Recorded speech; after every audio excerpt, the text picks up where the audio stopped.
중상주의, 국가는 어떻게 부자가 되는가? 오늘날 우리는 경제 발전을 위해 자유무역을 이야기합니다. 하지만 16세기부터 18세기까지 유럽의 강대국들은 경제를 다르게 바라봤습니다. 국가가 부강해지려면 어떻게 해야 할까요?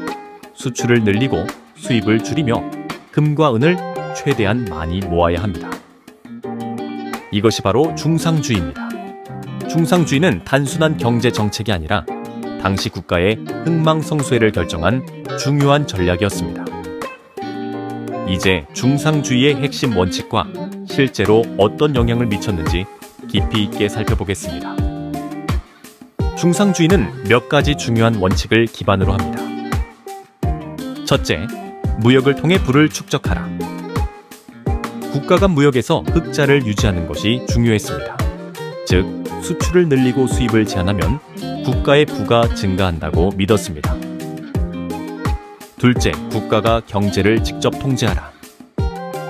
경제는 시장이 아니라 정부가 통제해야 한다는 생각이 강했습니다. 이를 위해 높은 관세를 부과하고 특정 산업을 집중 육성했습니다.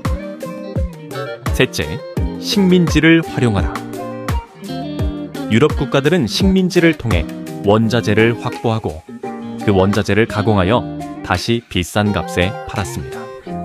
이 과정에서 식민지 주민들의 희생이 따랐습니다. 넷째, 금과 은을 최대한 많이 보유하라. 국가의 부는 금과 은의 보유량으로 측정되었습니다.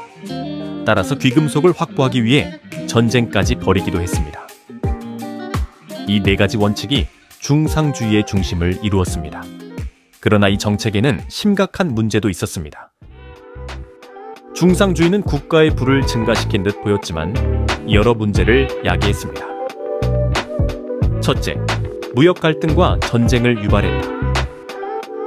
모든 국가가 수출을 늘리고 수입을 막으려 했기 때문에 결국 충돌이 발생할 수밖에 없었습니다. 이 과정에서 실제로 많은 전쟁이 벌어졌습니다. 둘째, 경제혁신이 둔화되었다. 정부가 경제를 통제하면서 자유로운 경쟁이 불가능해졌습니다. 기업들은 창의적 혁신보다는 정부의 보호 아래 안주하게 되었습니다. 셋째, 인플레이션과 경제 불균형이 발생했다.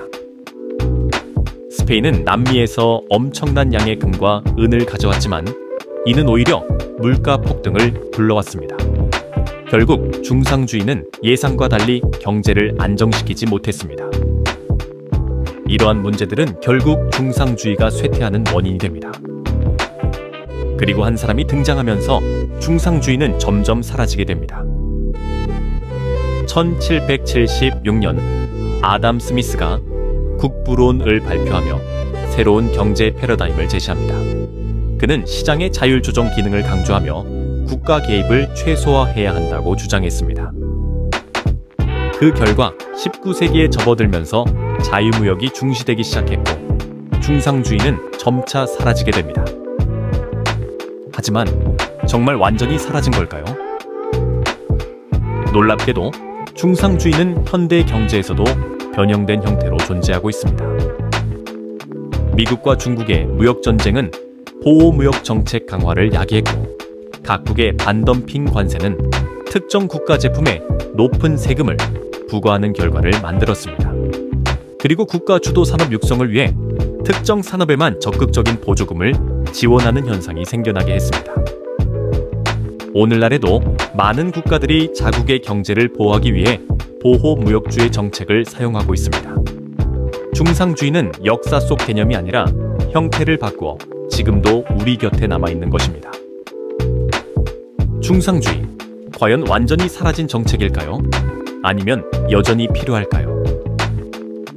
여러분은 어떻게 생각하시나요? 댓글로 의견을 남겨주세요. 좋아요와 구독도 잊지 마세요.